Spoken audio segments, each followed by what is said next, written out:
Hey, what's going on YouTube? Paris21 here, and I'm here today to actually show you guys my long-awaited updated build for my Lawkeeper Kagero. I think personally, like, other than Overlord at the end, this is probably the next best build you can do for Kagero, just because you can take on cross rides with this deck, and at the same time, like, if you're not trying to invest, you know, like $125 potentially probably for a set of Overlord at the ends for set 5, that could potentially get hit on the ban list in English soon, which I anticipate. This is definitely a good deck to play. So I did some more testing with it according to the new decks that are out, and it's been testing really well. So let me go ahead and go over that for you guys. And the deck list will always be in the description for you guys. So first off the starter, you have your Lose the Soldier Conroe. Nothing more to say. He's pretty much like arguably the best starter for his respective clan. Then you have your, 4 Dragonic Lawkeeper. We all pretty much know what he does. Limit break 4, counterblast 1, bind all your opponent's rear guards. Only 4 of them come back. So they end up, your opponent takes a -1 if you had a full field, and he gains 3,000 if you have 2 or less rear guards. And you have 4 Dual Axe Archdragon. He gains the same power bonus, of course, as Lawkeeper, except in Vanguard or rear guard he gets it. Now, the reason why I decided to go with 4 Dual Axe is because one, I want to be able to have the luxury to have multiple ones on my field. That's how you really make a lot of power pushes for game. And 2, he's a huge damage sponge. Your opponents will go after this heavily, and if you have a limited amount in your deck to use, it's going to get really awkward if you don't have another one in your hand to replace it. And if you really need him to make pushes, you're going to waste a lot of shield guarding for him. So that's why I run 4 of him. If you're forced to ride 1, then you ride 1. There's ways to play around that. And eventually you'll get your Lawkeeper for late game anyway, which is when you most need him. So, 4 of each. Next up for grade 2s. 4 Nehalem. I actually recently got some flash decks, so I really love this alternate art. Looks a lot better. And 3 Garp, make it a 7 Vanillas. And this time I'm only running 2 Berserk Dragons. I used to run 4, but with Lawkeeper, you're definitely going to be abusing a lot of counterblast, and with the other cards I'm running in this deck, you really need to save the space for the counterblast, because for Berserk Dragon, although I love him, he's probably like one of my favorite cards, if not my absolute favorite in Kagero. The counterblast 2 in this build is pretty hefty, so you really want to use him sparingly, mainly to give up any like pesky silent homs or like any threatening cards on the field that you need an instant answer for. And last but not least for my grade 2s, this is something I get a lot of people like to question, but 2 Tejas. Now the idea with Tejas is he's able to snipe back rows, snipe boosters that can be really pesky for you. Now the question everyone has is, why would you run Tejas if you run Lawkeeper, which Lawkeeper binds the rear guard, so Tejas has nothing to hit. Now here's the reason why I run Tejas. It gives you more versatility in the deck, because early game, especially with a lot of testing I did, my opponents were very hesitant to put me at 4 damage very easily, so I cannot use the Lawkeeper's skill at that point, obviously.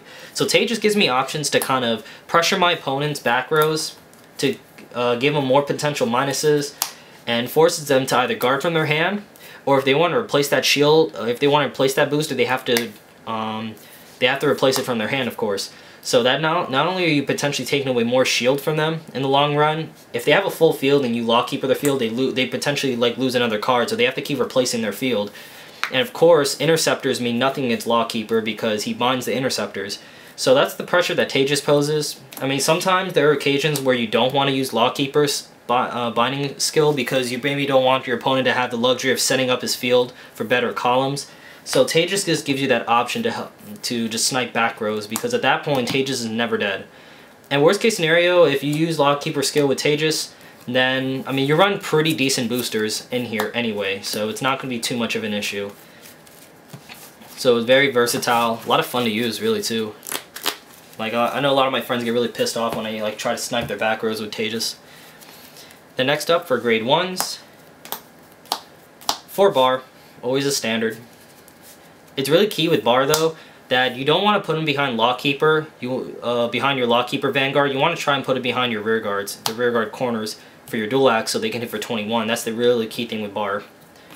And then 4 Barri, I can't believe these are $25 each, so I feel very fortunate and privileged to have 4, but I mean, I had these ever since I started playing this game like a year ago, so I love having 4. I run 4 in every deck, almost. 3 Iron Tail Dragons. I think this is like the new thing that a lot of Lawkeeper players are doing, is just because, simply put, especially with the release of set 4, there's a lot of 11Ks Vanguard is going to be potentially facing. So if you want your dual axes and your Lawkeepers to hit the 21 mark, he becomes an 8K booster with a cost of Counterblast 1, which is why you see I only run 2 Berserk Dragons, so a lot of times you'll be using Counterblast on this. If you don't, like if you're facing gold pals with 10K Vanguards, then you obviously don't need to, but you want that as an option. Then 2 Kimnara.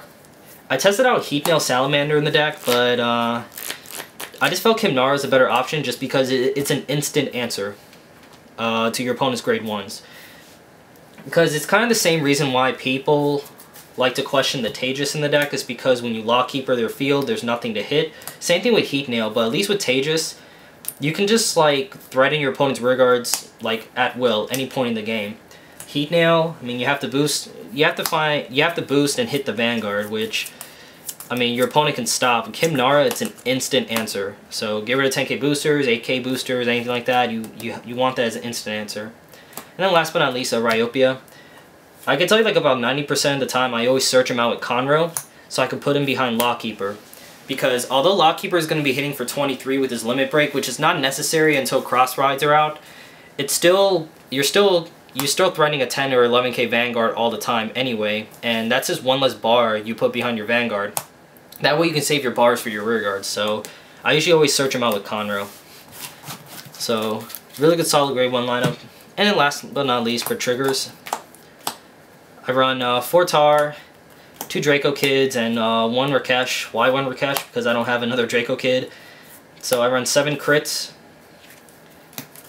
4 Gatling Claws, and 1 Dragon Dancer Monica for 5 draws. So 7 crit, 5 draws, not bad. It's kind of weird because I always seem to damage check the Monica a lot. I think she loves me. But yeah, it's pretty balanced. And then 4 heal. It's pretty simple as that. So there you have it, guys. That is my updated build for my Lawkeeper deck. Lawkeeper. So really excited for this deck, just to be playing it again. I know a lot of my popular videos on this channel, especially from my matches, have been using this deck. But yeah, it's still a lot of fun to play. Still very powerful, and like I said, if you're not looking at investing in Overlord the end, this is really the next best thing. I think it's pretty solid. So I think I might just go ahead and continue the Lawkeeper route for my Kageros, and yeah, that's it. So, if you guys want to go ahead and see this in another match with this recent build, just go ahead and give a thumbs up to this video. I don't know if you can see my thumb, whatever. Just give a thumbs up to the video. Leave a comment below what you want to see me play this against, and as always, definitely please, if you like this content here, just go ahead and subscribe for more. Alright guys, thank you guys for watching, and I'll see you guys later.